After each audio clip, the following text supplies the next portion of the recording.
A Bennet Wardrobe Christmas Miracle, a Pride and Prejudice variation. Written by Don Jacobson. Performed by Benjamin Fife.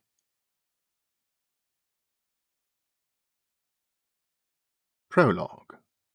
Selkirk Castle, Matlock, December 10th, 1827. Spice's sharpness filled the air and rubbed its wispy shoulders against his nose.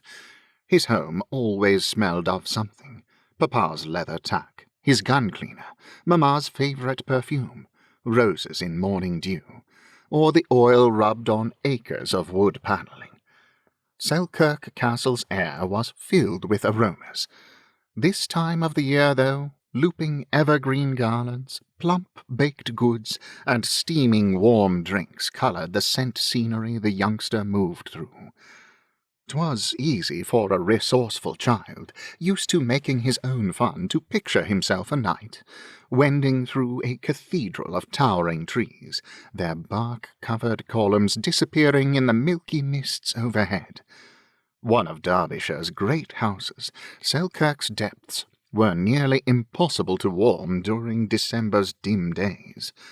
Hearths filled with buckets of sea-coals or split oak barely kept pace with what inevitably snuck past double windows, shutters, and thick drapes. The enforced closure against northern frost turned grand hallways into subterranean passages, and captured every smell, sweet or sour, to be spread along unstoppable draughts from cellar to cornice. Sir Walter's Ivanhoe fired his imagination, first read to the Viscount by the author himself. Adventure beckoned around every corner in a world quickly built from blocks made of every sense he owned. Deep runners cushioned the youngster as he crept along the dim corridor. Henry Fitzwilliam pretended to be a Spartan boy or an Anglo-Saxon squire sent to sneak into the enemy camp.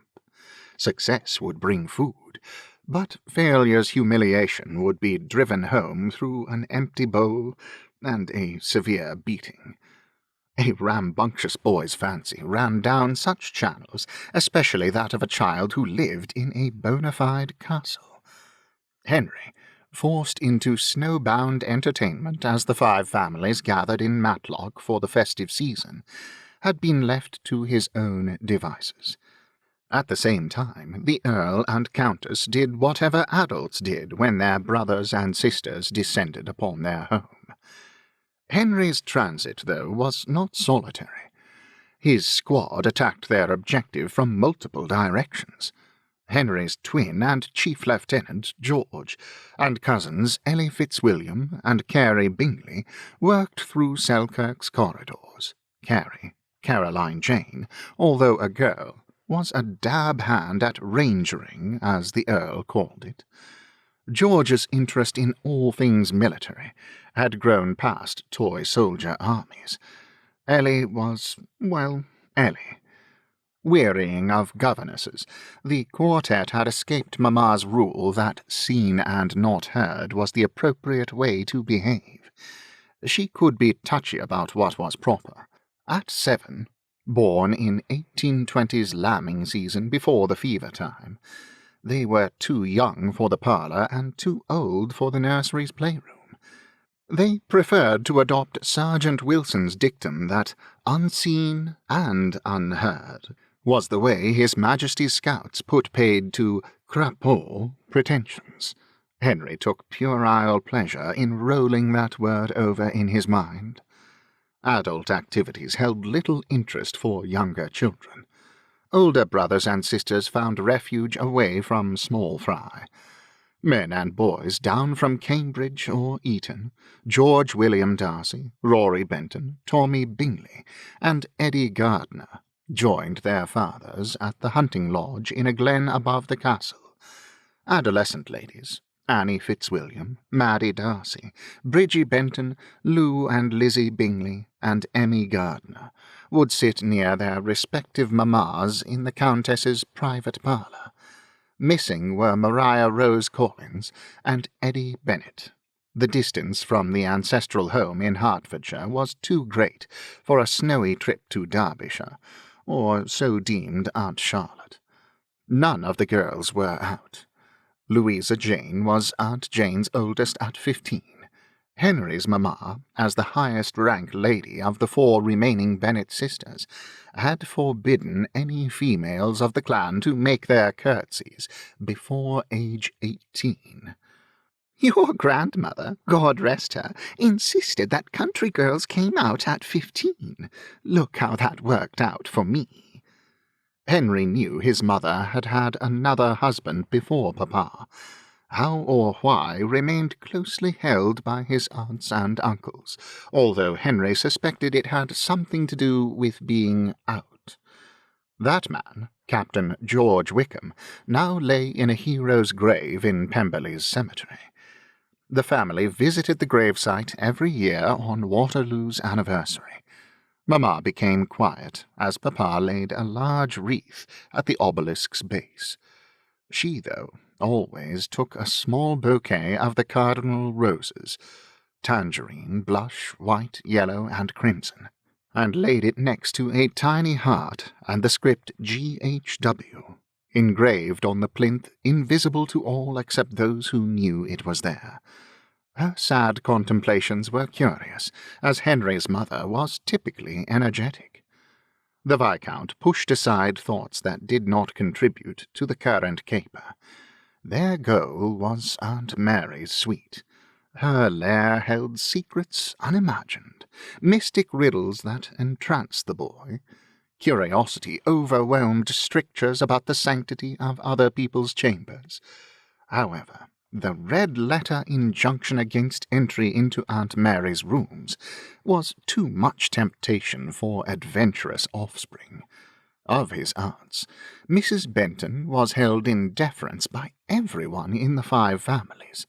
Even his mamma, one of the patronesses, went silent when Aunt Mary took the floor. A word, keeper, floated about his aunt's shoulders like a robe of state. He dragged himself into the present. The boy owned the Bennet talent to split his mind and focus on questions unlinked to the task before him.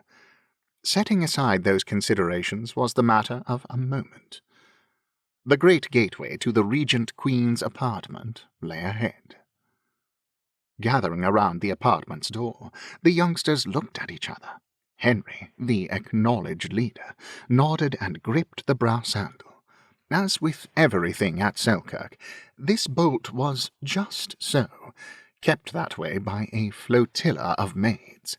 The latch slid silently from its seat, and the door whispered back. 4 figures slipped into the darkened sitting-room, dimly lit by the sputtering remnants in the hearth. Care needed to be taken, lest the youngsters be discovered by a servant entering to top up the firebox. There, in its niche, hulked their objective, Aunt Mary's wardrobe. Why the Bentons always travelled with the massive cabinet tickled young minds. Adult eccentricities were the stuff of imagination. Henry had settled on his aunt's attachment to Grandfather Bennet, the founder, a legend who left this world 12 years ago, as the motive. Otherwise, why would anyone have a special crate built to protect and transport something that graced every dressing room?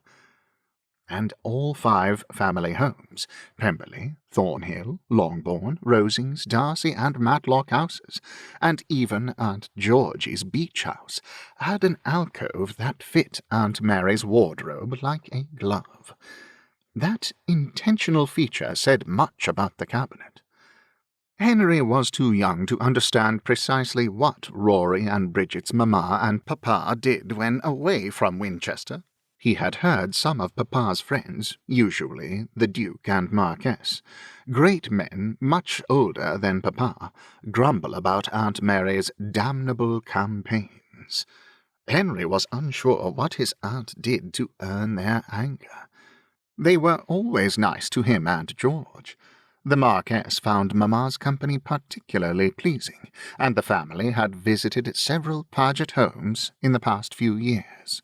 The Countess, Henry's mamma, though, threw the wardrobe into a sinister and intriguing light. She would grip a youthful arm with her warm hand and intone, "Beware of the wardrobe. Do not touch it, for it has a nasty sense of humour." The Countess's favourite epigram did nothing but fire her son's imagination, making the wardrobe a temptation that rivalled Pandora's box. A siren song drew the children to the enormous cupboard. Inlaid wood strips created an intricate pattern. Mamma called it marquetry, that shimmered in the dying fire's orange glow. Two high-cuffed gauntlets were draped over the pulls, calling out to be worn to shelter the wardrobe from careless handling, or were they to protect the wearer?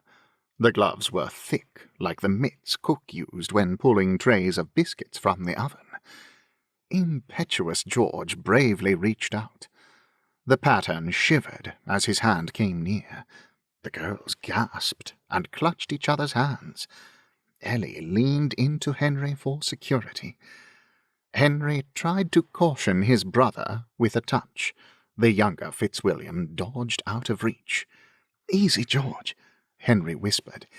"If anything happens to Aunt Mary's wardrobe, we will never see Christmas. Papa will send us off to be cabin boys in Uncle Will's West Africa squadron."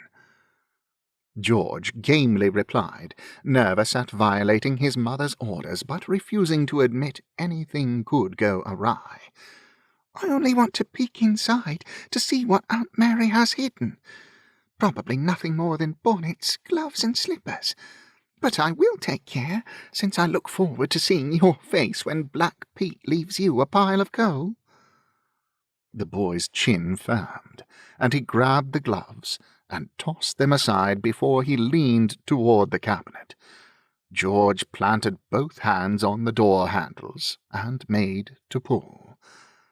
1,000 bees buzzed, and the pressure built.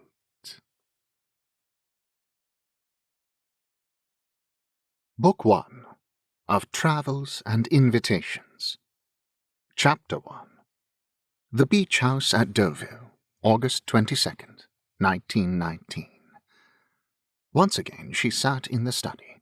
Water's sibilant swish outside the French doors the background for her early morning reverie. Once again she faced questions destined to set the universe's sinews humming. Once again an unexpected visitor had been inserted into the beach house's routine. Such were the intrigues of the old one. Routine was why she sat at the desk in the beach house library. Ledgers and correspondence, often neglected during les grandes vacances, demanded her attention. As had become habit, she had slipped away from Henry, home now but still recovering from the disappointment of Versailles, to pad across the house and into the study.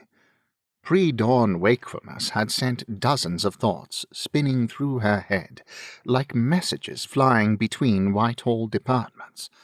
Her mind's minions treated each idea with the same dispassion as a ministry's bureaucrats, waiting equally the reimbursement to a second secretary in Mexico City for a 10 and 6 fountain pen, or the expenditure of a nabob's ransom for a battleship's turrets.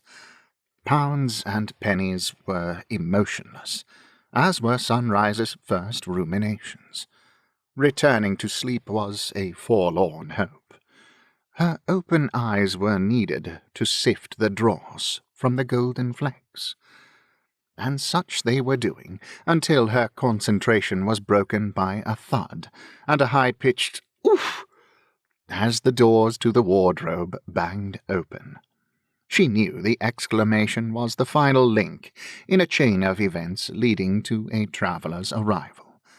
The transition that began with a Bennet touching the wardrobe's marquetry doors concluded with an undignified entry into the where-when, in which the man or woman, boy or girl, would learn what they needed to know.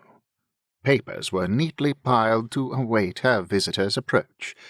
Then she ordered refreshments, knowing the housekeeper would ignore any child with the countess.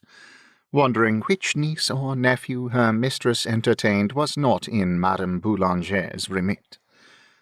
Catherine Marie Fitzwilliam, née Bennet, the 11th Countess of Matlock, pinched the fag end from the onyx cigarette-holder and opened a drawer to dig out her pack of gitanes. This little conceit, hiding the gaspers rather than leaving them atop the desk, was her attempt to follow Dr. Campbell's advice to cut back. As with all endeavours involving vices, Lady Kate's won't power withered in the face of her need to indulge. Unlike many Deauville neighbours, the Matlocks, protected by wealth, did not endure post-war shortages. Thus, Kate could enjoy her preferred smoke, rather than make do with Jacques' wretched floor-sweeping caporals. Yet she could not begrudge her old friend the foul cloud he left in his wake, not after Maggie wasted away the summer before Sarajevo. Cancer was filthier than any smoke Jacques could spread. The square-cut Lorena had shrunk into himself, mourning his lost love. But for Henry's lengthy absences in London and Washington during the war, Kate was convinced the old paysan would have followed his beloved into the grave if not for his sense of responsibility for her well-being. Instead, Monsieur Robard guarded the house and her like one of those sharp-eared Belgian Malinois. That probably prevented him from walking into the surf lapping the shingle, stretching away from the rear piazza. How alike we are, although I have not suffered as much as he. We are both alienated from our homes, he from above the Meuse, a land torn into dark, poisonous clods by artillery and infantry. For me, Meryton's bucolic scenery is reduced to impressionistic daubs on memory's yellowed canvas. The Matlock earldom had avoided the dolor of war's half-empty beds and vacant chairs, the agonizing aftermath of 4 years of carnage. Dozens of the Commune's young men, and many older, had been taken into the army as Verdun's meat-grinder exacted its toll. Their legacy was too many blackbirds drifting through Deauville's streets.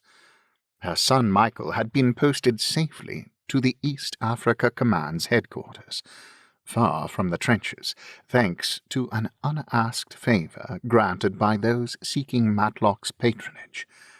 Eloise continued her Swiss education alongside her cousin, now the Countess of Pemberley, Georgiana. There was guilt, nagging and gnawing at her good fortune. The Countess was still the girl from Longbourn, unaccustomed to privilege even after 30-plus years on this timeline.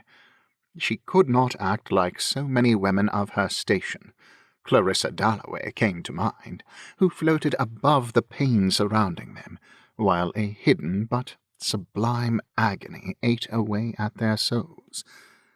Too many sons in low-numbered regiments had been swept from their horses and vanished in those heady, tragic days when a glorious Christmas return had been guaranteed. Kate Fitzwilliam could not hold up a mask and unsee the unseeable. She looked across the desktop at the young intruder, peacefully seated on the great Chesterfield, greedily snacking on Madame Boulanger's lemon bars. That, if anything, confirmed him as a sprig on the Bennet family tree. His appetite was a curious confirmation of what her eyes told her. She saw Mr. Darcy's cousin, she always called him the Colonel, General Fitzwilliam, her Henry's great-grandfather. But the boy was the image of her beloved Lydia, although his eyes were the Colonel's storm grey. That squeezed her heart. The last time she saw her sister in any form was nearly 40 years ago, wizened and tiny, a feather waiting for life's last breeze to swirl her into heaven's home. George Fitzwilliam could be none other than who he said he was. A strange compulsion overtook her. She smiled and closed her eyes. The world receded. Now you reach into my world. To what end? Tristesse you have. Sad. I am not sad. Just thoughtful.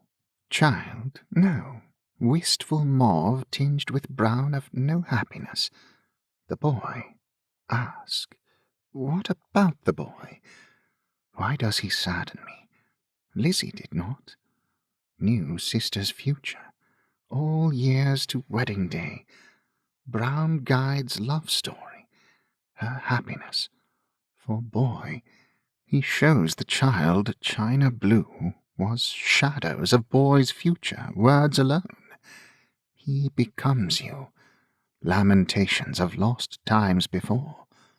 Before? You mean before I came here? The voice sounded weary, almost impatient, as if her confusion also dragged on it. China blue mourns lost innocence. Childhood ending too soon. See his possibilities. See his mother. That was when she knew what she needed. Kate opened her eyes, ending any further intrusions. However, as with everything rubbing on real and imaginary surfaces, a residue remained that could bear fruit. Lighting the cigarette, the lady leaned back. George continued munching, demonstrating the single-mindedness of youth until he felt her gaze. He quickly reached down and pulled a serviette free. He swallowed and dabbed his lips with the cloth. A platoon of nannies had drilled good manners into George Fitzwilliam. A second son attuned to hierarchy. Lord George sensed that she was his social superior. He slid off the couch and stood straight. "Excuse me, madam, but as my mamma is not here, might I be permitted to introduce myself to you?" He paused, her smile that appeared so much like his mother's setting him at ease. Putting aside the smoking object from which she had puffed, the aroma smelled like papa's cigars, but ladies did not smoke cigars, although he had caught mamma puffing on what she called a cigarillo. The lady nodded. George brushed his pantaloons, attempting to smooth a morning's worth of wrinkles, and pulled his sleeves taut, seating the cuffs about his wrists. "Thank you. I am George Thomas Fitzwilliam of Matlock. My papa and mamma are the Earl and Countess of Matlock. I am sure I am pleased to make your acquaintance." He executed a credible bow. A troubled look crossed his face. "My brother and cousins will be worried by my absence. Ought I return to ease their minds?" Again the woman nodded, her eyes glittering with unshed tears, although George could not understand why she was sad. Her reply was ragged, and caught on each word. "You will be sent home soon enough, so quickly, mind you, that they will not notice you are gone. Master Fitzwilliam, you are well met and welcome in my home. I fear I cannot give you a similar pretty introduction." She offered a hint of misdirection. "I am sure that even at your age, you know that much of what your father undertakes for the king cannot be revealed. I am in a similar business. I ask that you accept that I cannot tell you my name or where you are. I also cannot answer many of your questions about how you arrived. I can provide some hope. You will be told more if it is deemed useful when you attain your majority. I can tell you that you have landed in a family gathering. Perhaps you would be more comfortable calling me Aunt Kate." Pursing his lips, George pondered for a moment. Then he gave the lady a slight grin. "I am most happy to accept your conditions," he continued, boyish enthusiasm encouraged by his hostess's widened china-blue eyes. "At the risk of being boastful, I know where I am. Miss Darcy's beach house in France." The lady pounced. "How can you say that? You have seen only this room and just a few feet of it at that." "You may be correct, Aunt Kate, in that I have no idea what lies behind the door opposite. However, I think the front foyer and main stairs are there." George opined. He continued, "Many of my cousins' houses have the library directly off the main entrance, so my claim, if true, does not prove we are in France. This library," he swept his hand around the room, "looks identical to the one found at Miss Darcy's house." George reached deep and dug up a memory of when his mother had turned the tables on Papa, when he had been most sure of himself. He could feel a presence pushing aside curtains to bring him the clarity to drive home the final nail. "Similarity is not proof. Two libraries could have doors and windows positioned alike, although I cannot account for the unusual candle holders." He pointed to the electric wall sconces, mounted on the walls. "However, what I think is impossible is that two libraries with similar appearance should also open onto the seashore, and own a specially constructed place for Aunt Mary's wardrobe. So while I cannot explain how I went from my castle in Derbyshire to Miss Darcy's beach house, that must have happened." His opponent's eyes flicked from the wardrobe to the French doors. She dipped her head in defeat. "You are a clever lad, George Thomas. You have put Mr. Holmes's dictum to good use. Many rules you cannot know constrain me, and thus I cannot confirm your deduction. However, I will not, cannot, reject it.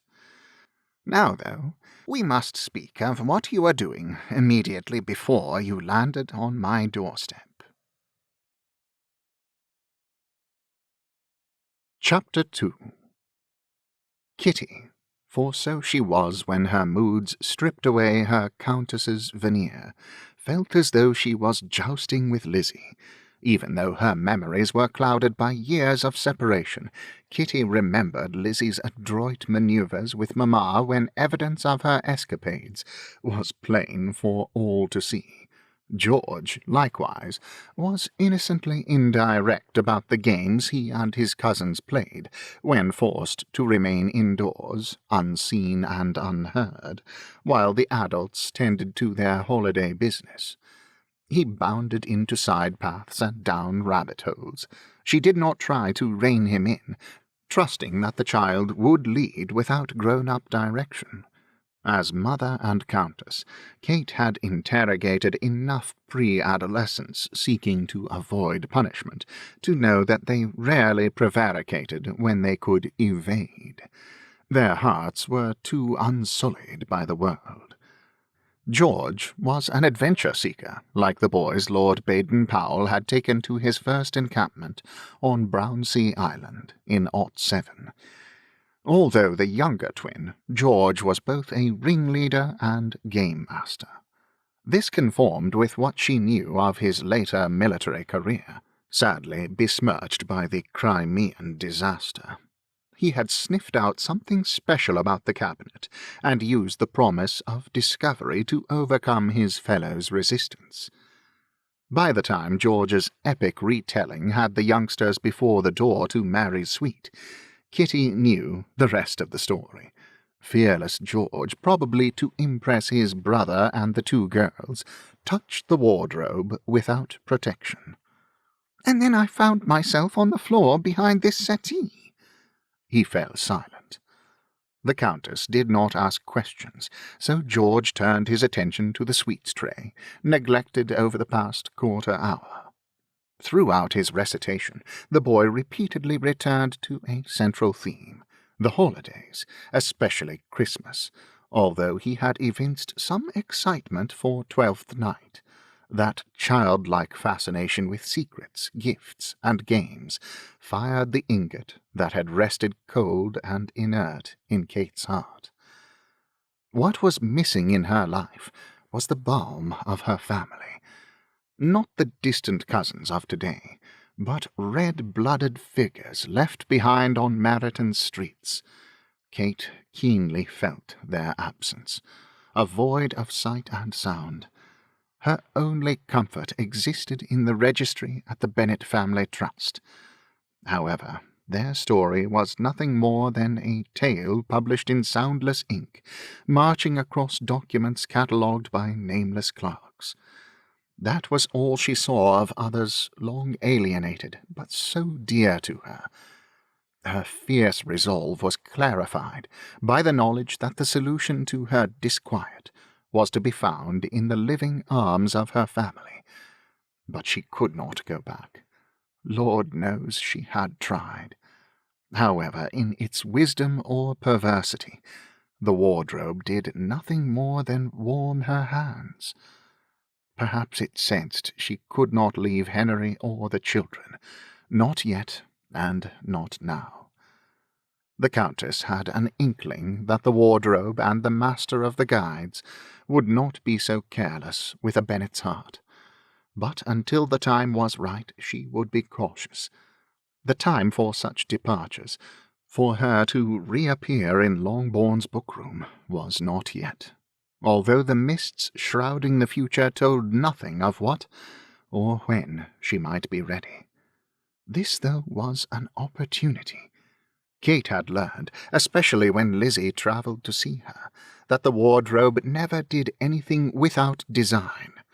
George Fitzwilliam had landed in this time because the wardrobe saw she required it. It was unknown how it would alter her thread, but the result would be full and rich when woven into the grand tapestry. George's story had inspired something. Mayhap her mind, or the wardrobe, had twigged it from her happiness at once again hosting the 5 families for les grandes vacances after a 5-year hiatus. The idea blossomed, and now she had the means to realize it in the form of her nephew. She picked up her cigarette-holder to find a column of ash clinging to the golden collar. Using a paper-clip sitting in the ashtray for that express purpose, Kate frequently lost herself in the documents sent from the trust, or representations presented to Henry by one delegation or another. She dug out the butt. She tapped the holder to remove the residue. A new gitane set her up for her task. The Countess checked her waterman with the calligraphy nib, slid open a desk drawer, and removed several cards and matching envelopes, each embossed with her initials. Then she remembered her guest. "George?" The boy looked at her. "Please, eat your fill. We will send you home shortly, but some correspondence demands my attention. You are welcome to choose a book. My son's collection of the boy's own books is on the lower shelf by the fireplace.